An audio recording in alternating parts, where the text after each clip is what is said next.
ಇತ್ತೀಚೆಗೆ ರಾಜ್ಯ ಸರ್ಕಾರದ ಲೋಪಗಳು ರಾಜಕೀಯ ಪಡಸಾಲೆಯಲ್ಲಿ ಸಾಕಷ್ಟು ಚರ್ಚೆಗಳನ್ನ ಹುಟ್ಟುಹಾಕಿದೆ.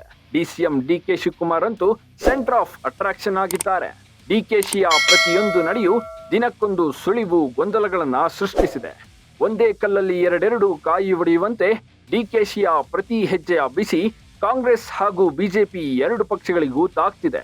ಅದರಲ್ಲೂ ಡಿಸಿಎಂ ಡಿಕೆಶಿಯ ಈ ನಡೆ ಈಗ ಭಾರಿ ಸಂಚಲನ ಸೃಷ್ಟಿಸಿದೆ. ಶಿವನೇ ನಿನ್ನ ಆಟ ಬಲ್ಲವರ್ಯಾರು? ದಿಢೀರ್ ಹಿಂದುತ್ವದ ಮೇಲೆ ಲವ್ ಆಗಿದ್ಯಾಕೆ? ಹೌದು, ಡಿಸಿಎಂ ಡಿಕೆ ಶಿವಕುಮಾರ್ ಇತ್ತೀಚೆಗೆ ಹಿಂದುತ್ವದ ಮೇಲೆ ಸಾಫ್ಟ್ ಆಗಿದ್ದಾರೆ. ಮಠ, ಮಂದಿರ, ಧಾರ್ಮಿಕ ಕಾರ್ಯಕ್ರಮಗಳಲ್ಲಿ ಭಾಗಿಯಾಗ್ತಿದ್ದಾರೆ. ಮಹಾಕುಂಭಮೇಳ, ಈಶಾ ಫೌಂಡೇಶನ್ನ ಶಿವರಾತ್ರಿ ಕಾರ್ಯಕ್ರಮ, ಕಪಿಲೇಶ್ವರ ದೇಗುಲ, ಹೀಗೆ ಇತ್ತೀಚೆಗೆ ಸಾಕಷ್ಟು ಟೆಂಪಲ್ ರನ್ ಮಾಡ್ತಿದ್ದಾರೆ. ಇದರ ಹಿಂದೆ ಡಿಕೆಶಿಯ ಸ್ಟ್ರಾಟಜಿಗಳಿವೆ. ಒಂದೇ ಕಲ್ಲಲ್ಲಿ 10 ಹಕ್ಕಿ ಹೊಡೆಯುವ ತಂತ್ರವಿದೆ. ಅದೇನು ಅಂತ ಡೀಟೇಲ್ ಆಗಿ ಹೇಳ್ತೀವಿ ನೋಡಿ. ಡಿಕೆಶಿ ಸ್ಟ್ರಾಟಜಿ ನಂಬರ್ 1, 2028ರ ಚುನಾವಣೆಗೆ ಹಿಂದುತ್ವದ ಮತ ಬ್ಯಾಂಕ್ ಸೆಳೆಯೋದು. ಡಿಕೆಶಿಯ ಮೊದಲ ಸ್ಟ್ರಾಟಜಿಯೇ ಇದು. ಈ ಅವಧಿಯಲ್ಲಿ ಡಿಕೆಶಿ ಸಿಎಂ ಆಗ್ತಾರೋ ಬಿಡ್ತಾರೋ. ಆದ್ರೆ ಮುಂದಿನ ಎಲೆಕ್ಷನ್ ಅಂದ್ರೆ 2028ರಲ್ಲಿ ನಡೆಯುವ ವಿಧಾನಸಭೆ ಎಲೆಕ್ಷನ್ ನಲ್ಲಿ ಪಕ್ಷವನ್ನ ಮತ್ತೆ ಅಧಿಕಾರಕ್ಕೆ ತರಬೇಕು. ಅದಕ್ಕೆ ಕಟ್ಟರ್ ಹಿಂದುತ್ವದ ಮತಗಳ ಅವಶ್ಯಕತೆಯೂ ಇದೆ. ಇದೇ ಕಾರಣಕ್ಕಾಗಿ ಡಿಕೆಶಿ ಈಗಿಂದಲೇ ಹಿಂದುತ್ವದ ಕಾರ್ಯಕ್ರಮಗಳಲ್ಲಿ ಭಾಗಿಯಾಗ್ತಿದ್ದಾರೆ. ಮಠ ಮಂದಿರಗಳಿಗೆ ಹೆಚ್ಚೆಚ್ಚು ಭೇಟಿ ಕೊಡ್ತಿದ್ದಾರೆ ಅಂತ ಹೇಳಲಾಗ್ತಿದೆ. ಡಿಕೆಶಿ ಸ್ಟ್ರಾಟಜಿ ನಂಬರ್ 2, ಸಿದ್ದು ಅಹಿಂದ ಮತ, ಡಿಕೆಶಿ ಹಿಂದೂ ಮತ ಸೆಳೆಯುವ ತಂತ್ರ. ಈಗಾಗಲೇ ಸಿಎಂ ಸಿದ್ದರಾಮಯ್ಯ ಹಿಂದೆ ಅಹಿಂದ ಮತ ಬ್ಯಾಂಕ್ ಇದೆ. ಯಾವುದೇ ಕಾರಣಕ್ಕೂ ಅಹಿಂದ ಮತಗಳು ಸಿಎಂ ಸಿದ್ದರಾಮಯ್ಯರನ್ನ ಬಿಟ್ಟು ಹೋಗೋದಿಲ್ಲ ಅನ್ನೋ ಮಾತಿದೆ. ಆದ್ರೆ ಡಿಕೆಶಿ ಬಳಿ ಅಹಿಂದ ಮತಗಳ ಬಲ ಕಡಿಮೆ, ಜೊತೆಗೆ ಒಕ್ಕಲಿಗ ಮತಗಳು ಸಂಪೂರ್ಣವಾಗಿಲ್ಲ. ಇದೇ ಕಾರಣಕ್ಕಾಗಿ ಹಿಂದುತ್ವದ ಮತಗಳಿಗೆ ಕೈ ಹಾಕಿದ್ದಾರೆ. ಸಿದ್ದರಾಮಯ್ಯ ಅಹಿಂದ ಮತಗಳನ್ನ ಸೆಳೆದ್ರೆ ನಾನು ಹಿಂದೂ ಮತಗಳನ್ನ ಸೆಳಿತೇನೆ ಅನ್ನೋದು ಡಿಕೆಶಿ ತಂತ್ರ.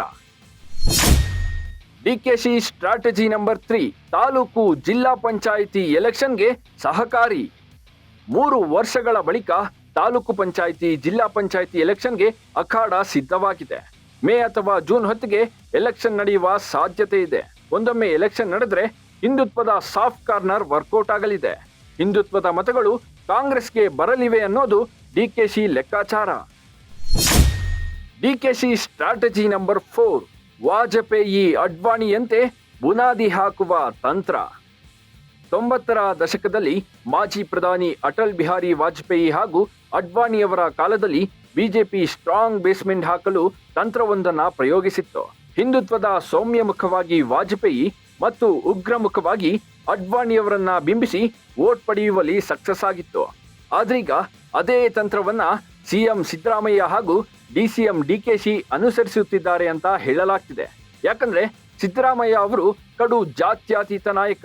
ಡಿಕೆಶಿ ಜಾತ್ಯತೀತವಾಗಿದ್ದುಕೊಂಡೇ ಹಿಂದುತ್ವದ ಮೇಲೆ ಸಾಫ್ಟ್ ಆಗಿ ಹಿಂದೂ ಮತ ಸೆಳೆಯಲು ತಂತ್ರ ಮಾಡ್ತಿರ್ಬೋದು ಅಂತ ವಿಶ್ಲೇಷಣೆ ಮಾಡಲಾಗ್ತಿದೆ.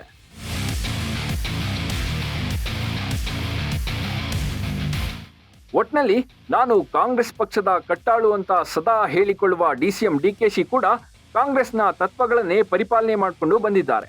ಬಿಜೆಪಿಯ ಹಿಂದುತ್ವ ನಡೆಯನ್ನ ವಿರೋಧಿಸಿದ್ದ ಡಿಕೆಶಿ ಈ ಹಿಂದೆ all Muslims R my brothers, ನಾನು ಸದಾ ಅವರ ಜೊತೆ ನಿಲ್ಲುತ್ತೇನೆ ಅಂತ ಹೇಳಿಕೊಂಡಿದ್ರು. ಆದ್ರೆ ಇದೀಗ ನಾನು ಹಿಂದೂ ಆಗಿ ಹುಟ್ಟಿದ್ದೀನಿ, ಹಿಂದೂ ಆಗಿ ಸಾಯ್ತೀನಿ ಅಂತ ರಿವರ್ಸ್ ಹೊಡೆದಿರೋದು ಸಾಕಷ್ಟು ಟ್ವಿಸ್ಟ್ ಕೊಡ್ತಿದೆ. ಇದ್ದಕ್ಕಿದ್ದಂಗೆ ಡಿಕೆಶಿ ಹಿಂದುತ್ವದ ಕಡೆ ವಾಲ್ತಿರೋದು ಕಾಂಗ್ರೆಸ್ ಹಾಗೂ ಬಿಜೆಪಿ ಎರಡು ಪಕ್ಷಗಳಲ್ಲೂ ಸಾಕಷ್ಟು ಗೊಂದಲಗಳನ್ನ ಸೃಷ್ಟಿಸಿದೆ. Bureau report, boss TV Kannada. Latest ಹಾಗೂ ಇಂಟ್ರೆಸ್ಟಿಂಗ್ ಸುದ್ದಿಗಳಿಗಾಗಿ ಬಾಸ್ ಟಿವಿ ಕನ್ನಡ ಚಾನೆಲ್ನ ಸಬ್ಸ್ಕ್ರೈಬ್ ಮಾಡಿ.